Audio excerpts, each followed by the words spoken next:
చూస్తున్నారు తెలంగాణలో మున్సిపల్ ఎన్నికల పోలింగ్ ముగిసింది. 5 గంటలలోపు క్యూ లైన్లో ఉన్న వారికి మాత్రమే ఓటు వేసే అవకాశం ఉంది.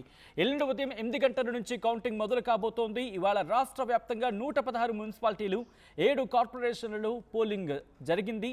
ఆ పోలింగ్కి సంబంధించి విజువల్స్ మీరు చూడడం జరుగుతోంది. కొద్దిసేపటి క్రితం పోలింగ్ ముగిసింది. క్యూ లైన్లో ఉన్న వాళ్ళకి మాత్రమే, ఎవరైతే ఇప్పటివరకు అంటే ఇప్పుడు క్యూ లైన్లో ఉన్నారో స్టిల్ ఆ టైం అయ్యేటప్పటికల్లా అంటే 5 గంటల సమయానికల్లా ఎవరైతే క్యూ లైన్లో ఉన్నారో వాళ్లకు మాత్రమే పోలింగ్లో పాల్గొనేందుకు అవకాశం కల్పించడం జరుగుతోంది ఎన్నికల కమిషన్. దానికి సంబంధించి విజువల్స్ మీరు చూడడం జరుగుతోంది. ఉదయం నుంచి కూడా ఉత్సాహంగా ఇటు ఓటర్లు పోలింగ్ స్టేషన్కి తరలి వచ్చిన సందర్భం. ఈ క్రమంలో ఒకసారి రీజన్స్కి వెళ్ళిపోయే ప్రయత్నం చేద్దాం, ఆ ప్రాంతాలకు వెళ్ళిపోయే ప్రయత్నం చేద్దాం. మరి ముఖ్యంగా నిజామాబాద్, కరీంనగర్, మహబూబ్ నగర్కి సంబంధించి మాట్లాడుకునే ప్రయత్నం చేద్దాం. అక్కడ పోలింగ్ సరళి ఎలా ఉండింది, అట్ ద సేమ్ టైం ఎంత శాతం పోలింగ్ నమోదైంది, అలాగే అక్కడ రిజల్ట్స్కి సంబంధించి ఎటువంటి ఎక్స్పెక్టేషన్స్ ఉన్నాయి, ముందుగా మాట్లాడుకునే ప్రయత్నం చేద్దాం. నిజామాబాద్ నుంచి అప్డేట్స్ అందించేందుకు గంగారెడ్డి, కరీంనగర్ నుంచి చంద్రశేఖర్, మహబూబ్ నగర్ నుంచి శివాజీ లైవ్లో సిద్ధంగా ఉన్నారు. ఒక్కసారి నేను నిజామాబాద్ వెళ్ళే ప్రయత్నం చేస్తాను. నిజామాబాద్ నుంచి అప్డేట్స్ అందించేందుకు గంగారెడ్డి సిద్ధంగా ఉన్నారు. గంగారెడ్డి, అక్కడ ఎంత శాతం పోలింగ్ నమోదైంది, అట్ ద సేమ్ టైం అక్కడ ఎక్స్పెక్టేషన్స్ ఏంటి, అక్కడ ప్రజల నుంచి ఎటువంటి స్పందన లభించడం జరుగుతోంది, అక్కడ జనాలు ఏమనుకుంటున్నారు?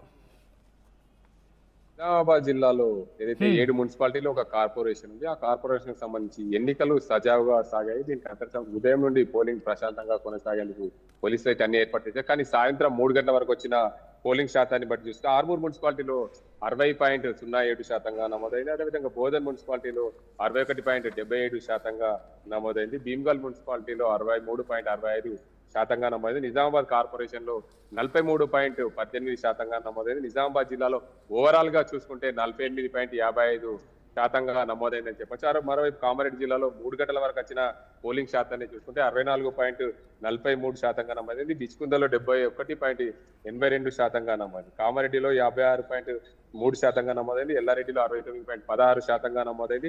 ఓవరాల్ గా కామారెడ్డి జిల్లాకు సంబంధించి 4 మున్సిపాలిటీలకు చూసుకుంటే 59.90% నమోదైంది. 3 గంటల నుంచి 5 గంటల వరకు పోలింగ్ శాతాన్ని రిజల్ట్స్ అధికారికంగా ఇంకా వెలువడలేదు. ఎందుకంటే పోలింగ్ బూత్ లో 5 గంటల కంటే ముందు లోపలికి వెళ్ళిన వారందరికీ ఓటు హక్కు వినియోగించుకునే దిశగా ఎన్నికల సంఘం వెసులుబాటు కల్పించింది. కాబట్టి 5 గంటల తర్వాత పోలింగ్ శాతం ఓటర్లు పూర్తయిన తర్వాత పోలింగ్ శాతాన్ని పూర్తిగా అధికారికంగా వెలువడించే అవకాశం. మొత్తంగా నిజామాబాద్ జిల్లాలో అక్కడక్కడ చెదురుమదురు ఘటనల మీద పూర్తిగా పోలింగ్ అయితే ప్రశాంతంగా సాగింది. నిజామాబాద్ నగరంలో ఎంపీ అరవింద్ హరిచరణ్ మార్వాడి స్కూల్ వద్ద కొంత బీజేపీ కార్యకర్తలు లోపలికి రానివ్వట్లేదని చెప్పి కొంత ఆందోళన వ్యక్తం చేశారు. అక్కడ పోలీసులకు అదేవిధంగా ఎంపీ అరవింద్ బీజేపీ కార్యకర్తల మధ్య కొంచెం రసబసగా మారింది. అంతకు సంబంధించి పోలీసులు అయితే దాన్ని పూర్తి స్థాయిలో దానికి రెక్టిఫై చేస్తామని చెప్పి హామీ ఇవ్వడంతో ఎంపీ అరవింద్ అక్కడ నుండి బయటికి వెళ్ళిపోయిన పరిస్థితి నెలకొంది. మరోవైపు నిజామాబాద్ కార్పొరేషన్ పరిధిలో మాలపల్లిలో కొంత లాఠీ చార్జ్ అయితే చోటు చేసుకుని చిన్న చిన్న ఘటన. ఎందుకంటే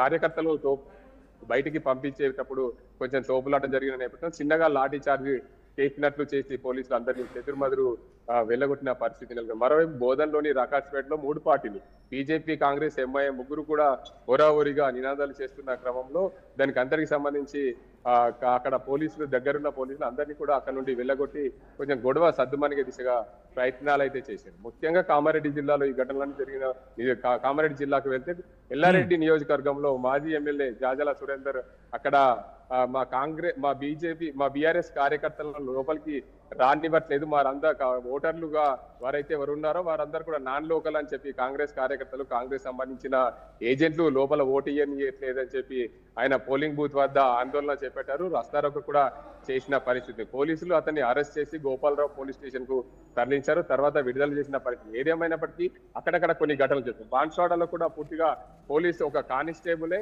పోలింగ్ బూత్ లో కాంగ్రెస్ కు ప్రచారం చేస్తున్నారని చెప్పి బీఆర్ఎస్, బీజేపీ కార్యకర్తలు ఆందోళన చేపట్టారు. ఆ ప్రాంతానికి సంబంధించిన ఎవరైతే ఆ కానిస్టేబుల్ ఉన్నారో ఆ కానిస్టేబుల్ అక్కడి నుంచి బయటికి పంపించే దిశగా పూర్తిగా పోలీసులు అక్కడిని ఆ కానిస్టేబుల్ బయటకు పంపించాలని చెప్పి బీజేపీ, బీఆర్ఎస్ కార్యకర్తలు దిగడంతో పోలీసులు అతన్ని బయటికి పంపించారు. గొడవ సద్దుమణిగింది. పూర్తిగా నిజామాబాద్ జిల్లాలో చిన్న చిన్న ఘటనల మీద పూర్తిగా ఎలాంటి అవాంఛనీయ ఘటనలు చోటు చేసుకుంటే ఉమ్మడి నిజామాబాద్ జిల్లాలో పోలింగ్ అయితే ప్రశాంతంగా ముగిసిందని చెప్పి 5 గంటల తర్వాత ఓటర్లు ఎవరైతే ఉన్నారో వారికి సంబంధించి పూర్తి స్థాయిలో ఓటు పూర్తయిన తర్వాత బాక్సులు బయటికి వచ్చే ముందు ఎన్నికలకు సంబంధించిన పోలింగ్ శాతాన్ని ప్రకటించే అవకాశం. గత ఏడాది నిజామాబాద్ కార్పొరేషన్ లో చూసుకుంటే ఓవరాల్ గా 66% పోలింగ్ శాతం నమోదైంది. ఈసారి అదే కోవలో కూడా నమోదవుతుందని చెప్పి అంచనా వ్యక్తం చేస్తున్నారు అధికారులు. సచిన్.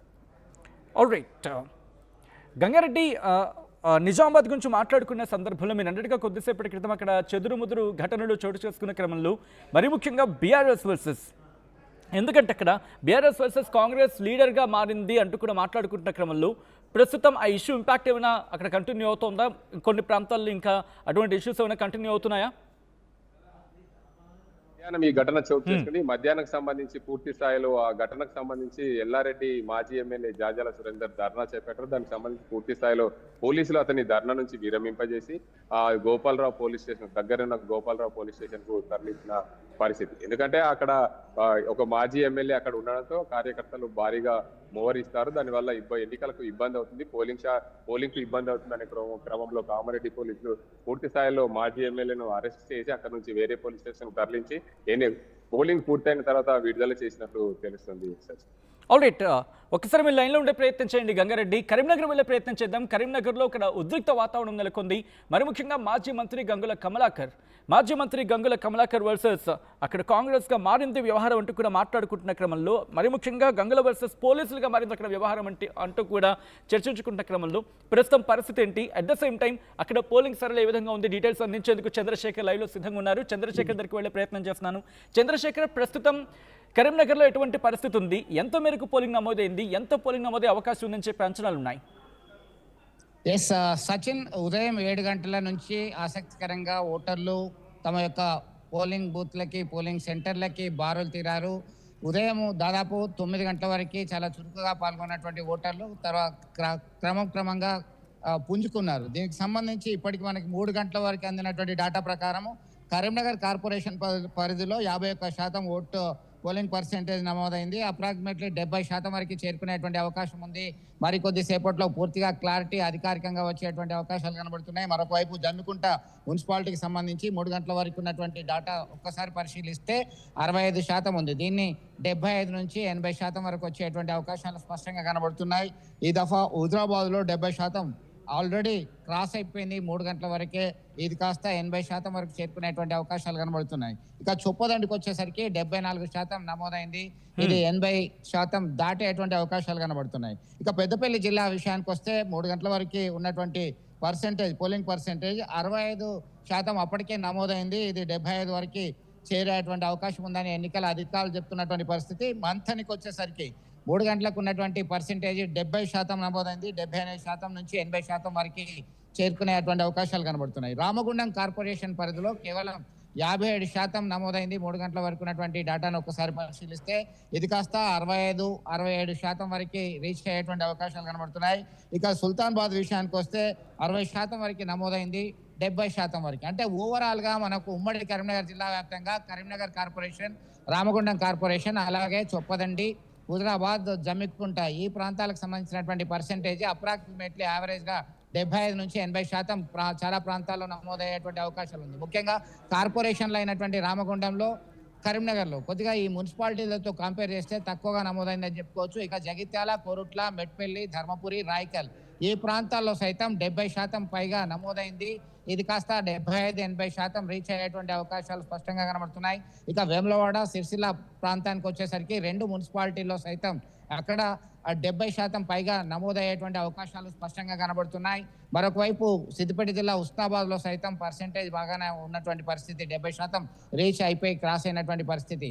కొన్ని చెదురుమదురు ఘటనలు తప్ప మిగతా అంతా కూడా ప్రశాంతంగా ఎన్నికల ప్రక్రియ కొనసాగింది. ముఖ్యంగా బీఆర్ఎస్ కు సంబంధించినటువంటి నేత డబ్బులు పంచుతున్నారనేటువంటి సమాచారం మేరకు పోలీసులు అతన్ని, తిరుపతి అనేటువంటి వ్యక్తిని పోలీస్ వాహనంలో ఎక్కించుకున్నటువంటి క్రమంలో సమాచారం అందుకున్నటువంటి స్థానిక ఎమ్మెల్యే బీఆర్ఎస్ నేత గంగుల కమలాకర్ పోలీసులతో వాగ్వాదానికి దిగారు. పోలీస్ జీప్ లో ఉన్నటువంటి వ్యక్తిని లాక్కెళ్లి తన అరెస్ట్ చేయకుండా అడ్డుకున్నటువంటి పరిస్థితి. మావోన్ దగ్గర కేవలం 10,000 రూపాయలు మాత్రమే ఉన్నాయి, 10,000 రూపాయలు ఉన్నాయి కానీ పంచుతున్నాడా అనేటువంటి క్రమంలో కొంత వాగ్వాదం ఉద్రిక్త పరిస్థితికి దారితీస్తుంది. మరొక వైపు జిల్లా పరిషత్ పోలింగ్ సెంటర్ కి వచ్చేసరికి దొంగ ఓట్లు వేస్తున్నారు. కొంతమంది మహిళలకు సంబంధించిన ఓటు గల్లంత అయింది, తమ ఓటును ఎవరో వినియోగించుకున్నారు అనేటువంటి ఆందోళనకు దిగినటువంటి నేపథ్యంలో అది భారతీయ జనతా పార్టీకి సంబంధించినటువంటి వ్యక్తులు దీన్ని చేస్తున్నారనేటువంటి కోణంలో సమాచారం అందుకుంటే బీజేపీ కార్యకర్తలు నేతలు అక్కడ చేరుకొని ఆందోళన దిగారు. ఆందోళన దిగినటువంటి నేపథ్యంలో ఇది బీఆర్ఎస్ లేదా కాంగ్రెస్ పార్టీ వాళ్ళు చేస్తున్న పని అని చెప్పేసి ఆగ్రహం వ్యక్తం చేస్తూ అక్కడే బైఠాయించే ప్రయత్నం చేస్తున్నటువంటి క్రమంలో పోలీసులు లాఠీ చార్జ్ చేయాల్సి వచ్చింది. లాఠీ చార్జ్ చేసినటువంటి నేపథ్యంలో 6గురికి తీవ్ర గాయాలయ్యాయి, ఇద్దరికి చేతులు విరిగాయి అన్నటువంటి సమాచారం. ప్రైవేట్ ఆసుపత్రికి తరలించి చికిత్స అందిస్తున్నారు. దీనిపైన కేంద్ర హోంశాఖ సహాయ మంత్రి బండి సంజయ్ ఆగ్రహం వ్యక్తం చేయడం జరిగింది. ఇక జగిత్యాలకు సంబంధించి జగిత్యాల్లో ఉత్కంఠభరితమైనటువంటి పోరు, కొన్ని ప్రాంతాల్లో తోపులాట జరిగింది. ఇటు ఎంఐఎం అలాగే కాంగ్రెస్ పార్టీ కార్యకర్తలకు సంబంధించి మొత్తం మీద ఓవరాల్ గా చూసినట్టయితే మనం ఇచ్చినటువంటి ఎగ్జిట్ పోల్ అంచనాలే దాదాపుగా ఖరారయ్యేటువంటి పరిస్థితి ఉంది. చంద్రశేఖర్, సచిన్, ఇదంతా కూడా పోలింగ్ ప్రక్రియ ముగిసిన తర్వాత మనం ఒక్కసారి చూద్దాం. బాక్సులు మొత్తం సీజ్ చేయడం జరిగింది. పోలింగ్ బాక్సులన్నీ కూడా దానిలో బట్టి సీజ్ చేసి తరలిస్తున్నారు. స్ట్రాంగ్ రూమ్లకి తరలించడానికి సిద్ధమైనటువంటి పరిస్థితి గమనించవచ్చు, చూస్తున్నాం మనం విజువల్స్. దీనిలో భాగంగా పోలింగ్ ప్రశాంతమైనటువంటి వాతావరణం ఆల్మోస్ట్ జరిగిందని చెప్పుకోవచ్చు. కొన్ని చెదురుమదురు ఘటనలు కరీంనగర్ కార్పొరేషన్ పరిధిలో 33వ డివిజన్లకు సంబంధించి దొంగ ఓట్లు వేస్తున్నారని ఎంఐఎం నేతలు ఫిర్యాదు చేసినటువంటి నేపథ్యంలో కొంత గందరగోళ పరిస్థితి, ఉద్రిక్తత దారితీసింది. అక్కడ రీపోలింగ్ జరిగేటువంటి అవకాశాలు మనకు కనబడుతున్నాయి. సచిన్, ఈ క్రమంలో మొత్తం ఓవరాల్ గా చూసినట్టయితే రైట్ చంద్రశేఖర్, ఒకసారి మీ లైన్లో ఉండే ప్రయత్నం చేయండి.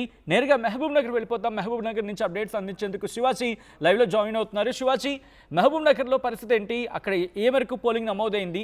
At the same time present పరిస్థితి ఏంటి? ఇంకా ఎంత మేరకు పోలింగ్ నమోదయ్యే అవకాశం ఉందని చెప్పి అంచనాలు ఉన్నాయి? ఉమ్మడి మహబూబ్ నగర్ జిల్లా వ్యాప్తంగా కూడా ఉదయం 7 గంటల నుంచి కూడా పోలింగ్ ప్రక్రియ నమోదైందని చెప్పుకోవచ్చు. ఉదయం నుంచి కూడా ఎక్కడ కూడా ఎలాంటి సంఘటనలు జరగకుండా ఎన్నికల పోలింగ్ స్టేషన్ల దగ్గర కూడా జిల్లా అధికారులు కూడా పకడ్బందీ ఏర్పాట్లు చేసినటువంటి పరిస్థితి. ఉదయం 7 గంటల నుంచి 9 గంటల వరకు ఒక 2 గంటల 3 గంటల ప్రాంతం 2 గంటలకు కూడా కొద్దిగా పోలింగ్ వచ్చేటటువంటి ఓటర్స్ కొద్దిగా స్వల్పంగా జరిగినప్పటికీ కూడా 9:30 నుంచి కూడా 9-10 గంటల నుంచి కూడా పోలింగ్కు వచ్చేటువంటి ఓటర్స్ కూడా మెల్లమెల్లగా సంఖ్య పెరిగిందని చెప్పుకోవచ్చు. మొత్తం మీద ఇక్కడ ఉమ్మడి మహబూబ్ నగర్ జిల్లాలో ఈ యొక్క కొడంగల్ ప్రాంతంలో ఉదయం 11:30 ప్రాంతంలో ముఖ్యమంత్రి సీఎం రేవంత్ రెడ్డి కొడంగల్ ప్రాంతంలో తన యొక్క ఓటు హక్కును వినియోగించుకొని నేరుగా అక్కడి నుంచి కూడా హైదరాబాద్కు బయలుదేరిన పరిస్థితి. మహబూబ్ నగర్ కార్పొరేషన్ యొక్క డివిజన్లో కూడా ఎమ్మెల్యే ఎన్ఎం శ్రీనివాసరెడ్డి, అదేవిధంగా బీజేపీ ఎంపీ డీకే అరుణ కూడా తమ యొక్క ఓటు హక్కును వినియోగించుకున్నారు. ఎక్కడెక్కడ మున్సిపాలిటీలో కూడా తమ యొక్క ఎమ్మెల్యేలు తమ యొక్క ఓటు హక్కును వినియోగించుకున్నారని చెప్పుకోవచ్చు. మొత్తం మీద ఉమ్మడి మహబూబ్ నగర్ జిల్లా వ్యాప్తంగా కూడా స్వల్ప ఘర్షణలకి దావిచ్చినప్పటికీ కూడా అక్కడక్కడ పోలీసులు వెంటనే అప్రమత్తమయ్యే ఘర్షణలకు తావివ్వకుండా కూడా పకడ్బందీ ఏర్పాట్లు చేశారు. నాగర్ కర్నూల్ పట్టణ కేంద్రంలో 12వ డివిజన్లో స్వల్ప దొంగ ఓట్లు వేశారనేటువంటి ప్రయత్నం చేస్తున్నారని చెప్పేసి కూడా బీఆర్ఎస్ మాజీ ఎమ్మెల్యే మరి జనార్దన్ రెడ్డి ఆరోపణలు చేసినప్పటికీ కూడా అక్కడ వెంటనే పోలీసులు రంగప్రవేశం చేసి అక్కడ ఉన్నటువంటి 2 పార్టీల మధ్యన ఉరు వర్గాలను కూడా చెదరగొట్టే ప్రయత్నం చేశారు. పూర్తిగా కంట్రోల్కి తీసుకునేటువంటి ప్రయత్నం కూడా చేశారు. ఎక్కడ కూడా 18 మున్సిపాలిటీలలో కూడా ఎన్నికలు జరుగుతున్న పరిస్థితి. ఒక కార్పొరేషన్ మహబూబ్ నగర్ కార్పొరేషన్ లో కూడా 60 డివిజన్లకు ఎన్నికలకైతే పోలింగ్ ప్రక్రియ అయితే పూర్తిగా ఎలాంటి సమస్యాత్మకంగా లేకుండా కూడా అధికారులు పకడ్బందీ ఏర్పాట్లు కూడా చేసినటువంటి పరిస్థితి కనబడుతుంది. మొత్తం మీద ఉమ్మడి జిల్లా వ్యాప్తంగా కూడా ఎక్కడ కూడా అవాంఛనీయ ఘటనలు జరగకుండా ఇప్పటి వరకు కూడా 79% కూడా పోలింగ్ నమోదైనట్టుగా తెలుస్తుంది. అటు మనము చూసినట్టే అల్లంపూర్ నియోజకవర్గం వడ్డేపల్లి యొక్క మున్సిపాలిటీలో 79% అత్యధికంగా నమోదైనట్టుగా మనకి అధికారులు చెప్తున్నారు. ఇప్పటికే 5 గంటల వరకు పోలింగ్ ప్రక్రియ ముగినున్నది. ఇప్పటికే పోలింగ్ ప్రక్రియ ముగిసింది. కానీ ఓటర్లు ఎవరైతే 5 గంటల తర్వాత లోపలికి ఎవరైతే ఓటర్స్ వెళ్ళారో వాళ్ళకు మాత్రమే అనుమతి ఉందని చెప్పేసి కూడా ఎన్నికల సంఘం నిబంధనలు పెట్టడంతో కూడా అక్కడికి ఆపేసి అధికారులు కూడా కట్టుదిట్టం ఏర్పాటు. Right Shivaji, thanks for the update. ఒక్కసారి వరంగల్ కూడా వెళ్ళే ప్రయత్నం చేద్దాం. వరంగల్ చూసుకుంటే కనుక అక్కడ కూడా కాస్త ఆ పోలింగ్ సరళి గురించి మాట్లాడుకునే ప్రయత్నం చేద్దాం. అండ్ అక్కడ కూడా ఈరోజు పోలింగ్ ఎలా జరిగింది, అట్ ద సేమ్ టైం ప్రస్తుతం ఇంకా ఎంత మేరకు పోలింగ్ నమోదే అవకాశం ఉంది మాట్లాడుకునే ప్రయత్నం చేద్దాం. మా ప్రతినిధి వెంకటరత్నం అప్డేట్స్ అందించేందుకు సిద్ధంగా ఉన్నారు. వెంకటరత్నం, ప్రస్తుతం వరంగల్లో ఎంత మేరకు పోలింగ్ నమోదైంది, ఇంకా ఎంత పోలింగ్ నమోదే అవకాశం ఉంది అక్కడ? ఉదయం నుండి 7 గంటల నుండి చూసినట్టయితే ఉదయం కొంత మందకొడిగా సాగింది. ఎందుకంటే ప్రస్తుతానికైతే కొంత చలి తీవ్రత కూడా ఎక్కువగా ఉన్నటువంటి నేపథ్యంలో ఉదయం పోలింగ్ కొంత 10 గంటల వరకు కూడా తక్కువగానే నమోదైంది. 10 గంటల వరకు కూడా 10% నమోదైంది. ఆ తర్వాత 12 గంటలకు 1 గంట వచ్చేసరికి 25% నమోదైంది. 2 గంటలకు వచ్చేసరికి అక్కడ పుంజుకుంది. ఇప్పుడు సాయంత్రం 5 గంటల వరకు కూడా ఇక్కడ ఉమ్మడి వరంగల్ జిల్లాలోని 12 మున్సిపాలిటీలకు సంబంధించి పూర్తిగా ఇప్పటి వరకు అయితే పోలింగ్ అయితే పూర్తయింది. ఇక్కడ మధ్యాహ్నం వరకు ఉన్నటువంటి టెంపో కాస్త మధ్యాహ్నం అంటే 5 గంటల వరకు కూడా పెరిగినటువంటి పరిస్థితి.